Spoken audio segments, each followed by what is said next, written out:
Coming soon to this theater.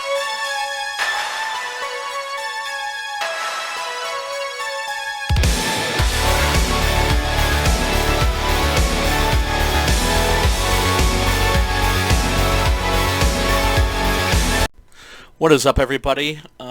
It's your boy Brian. I just thought I would drop in and do a quick little review of SKINAMARINK. SKINAMARINK. This is the horror movie that pretty much every horror fan's talking about right now. It is, I think it's playing in a couple of theaters in a very limited run right now, like probably art houses in like New York City or something like that. You could probably see it. Otherwise, it is also on Shudder right now, and I think also available via digital download or something like that. Anyway, it's out there. And actually, it's been out there for a while, I found out, because evidently when it premiered at a film festival, it was also accidentally leaked. Wink, wink, nudge, nudge. Online. I wouldn't be surprised if it was the filmmakers who did that, which they would have every right to do.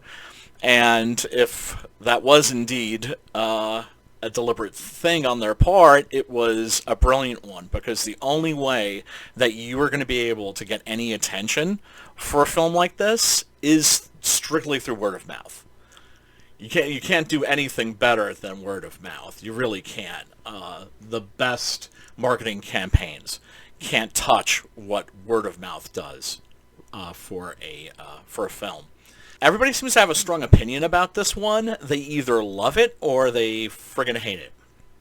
It was made by Kyle Edward Ball, and it's an Arthouse horror movie. That would be the best way I could describe it. It's an Arthouse horror movie. What do I mean by that? I would say it's kind of... it's a surrealist film is what it is. Best thing I could compare this to would be David Lynch's Eraserhead and E. Elias Merhige's Begotten. If you've seen those, Sons of Sangre, that would be another one by Jodorowsky. If you've seen those movies and you love them, you're going to love this. But be aware, this is not a film for the casual horror movie fan. If all you're used to is like Eli Roth or Rob Zombie or even some of the better stuff that's out right now in the mainstream, like the Blumhouse movies, a lot of those are very good. If that's your shit, if that's your jam, stay the hell away from this. If you're not into cult movies, you probably want to stay the hell away from this. If you're confused by art house movies, like if you've ever sat and watched a movie and thought to yourself, gee, why is the camera staying in one place for 5 minutes? Or why isn't there like a sharp edit every 30 seconds? This is not for you. And I really don't mean that like in a condescending way, like, ew, this is above you, you won't get it. No, what I'm saying is, if you don't have that kind of experience with horror cinema, you're just going to be baffled by this movie. And you're going to want to turn it off after about, 15 minutes, half an hour or so. But it is, I think, really pretty exceptional. It was made by Kyle Edward Ball, and for a reported budget of $15,000. Ball evidently began his career making short films inspired by other people's nightmares and airing them on his YouTube channel. And these did so well for him, he ran a crowdfunding campaign to make a feature. And that is SKINAMARINK. It's basically a 100-minute lo-fi, grainy-looking film that feels like you're watching someone else's nightmare. There's also kind of a creepypasta element to it. Like, if you ever wondered, like, what would it be like to watch a cursed film. That cursed film would probably look something like this. It's really, really strange, and it's very, very creepy. The best thing I can compare it to, like I said, would be surrealist movies by like Jodorowsky, David Lynch, Jan Svankmajer, even Jean Cocteau. The film is often very underexposed or overexposed. The camera is often not on the subject. In fact, it's almost never on the subject. It's always away from the action, somewhere else in the room, or sometimes somewhere else in the house. I wasn't sure at first if I was in the hands of a charlatan, right? Because there's something eye-rolling, potentially, about this approach, if it's not done in a masterful way. But here it is done in a masterful way. I felt like I was watching the filmmaker on a tightrope, and I wasn't sure if he was gonna make it across, or if he was gonna fall and make a total ass out of himself. And gee, you don't often get that feeling in cinema. We're not really used to movies that take really bold chances, and this whole movie is one very big, bold chance. Basic plot, the IMDb rundown is 2 children wake up in the middle of the night to find their father is missing, and all the windows and doors in their home have vanished. So they've got 2 kids, a 5-year-old girl named Kaylee and a 4-year-old boy named Kevin. At first they're very confused. Being little kids, they very quickly realize that they're powerless, and so they settle down to wait for help. That help is never coming. Meanwhile, although the parents have vanished, there's a new presence in the house, and it is menacing. Most likely, in my opinion, demonic. All of the lights in the house don't work anymore, and so the only light in the film comes from the TV set or from a flashlight that the kids have. Even though you barely see them, the little kids are adorable.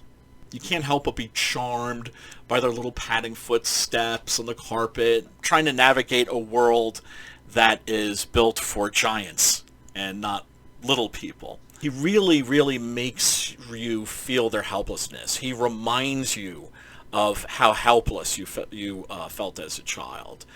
A lot of people forget their childhoods, and they forget what it felt like to be a child. Ball is not one of them. No, this is made by someone who really, really remembers his childhood very, very well. He really, really conveys that feeling of helplessness. The kids are also, even though you don't see them, they're quite endearing. At one point, they're like camped in front of the TV on blankets, ready to go to sleep, and the girl says to the boy, "I love you," and the little boy says back, "I love you too." And you don't see these kids and you want to pinch their cheeks, right? And that is what makes what happens to them so much more sinister and menacing. At first, the entity is fairly poltergeist-like. There are thudding sounds from upstairs, but the entity, at least that's what I like to call it, becomes gradually more and more aggressive.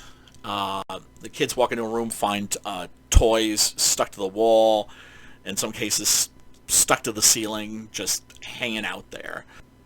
They'll hear at one point a banging sound in the next room and walk in and see a chair and a lamp just affixed to the ceiling, like their world has been turned upside down. And there are points in this movie where that is exactly what happens. The way that this entity terrorizes these children with absolutely ferocious cruelty, and the way in which it builds the sense of dread with increasing intensity is really downright fearsome. Sometimes we're just staring at pools of shadow trying to make out the sinister figure that we know is there. Thematically at its core, SKINAMARINK is like most horror movies. It's about childhood trauma. And just like it's often not about what you don't see, it's also largely about what you don't hear, what's not said. And the one word that's never said, but that's always kind of looming there, I thought was divorce. This is a movie that is really about how children have their worlds upended and sometimes turned into a nightmare because of a falling out between their parents. This is not a nice film. This is not a subtle film. It's about as subtle as a sledgehammer. You know, it's like Night of the Living Dead or Texas Chainsaw Massacre in the sense that, although it's way more subtle than those, but like those, it's not playing nice. It's out to get you.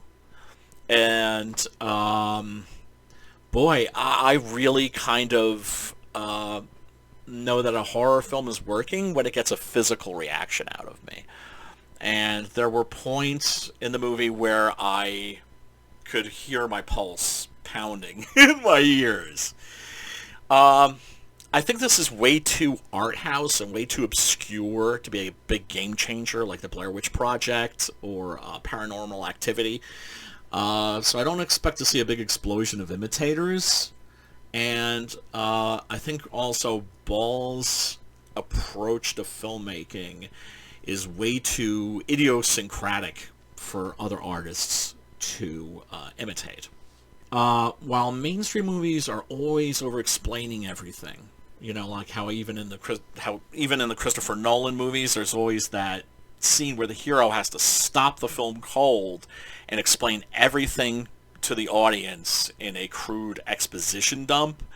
SKINAMARINK is deliberately obscure. If you're paying attention and you're willing to make the effort to decode what you're seeing, the experience is really quite rewarding. But it requires you to invest. This is not a movie to watch casually. This is a movie that you want to watch in a dark room, preferably with nobody else in the house, and the surround sound speakers on. And then if you just kind of let it wash over you, I think you will enjoy the experience. It's not perfect. Could it lose 20 minutes? Hell yeah. But what movie these days couldn't lose about 20 minutes?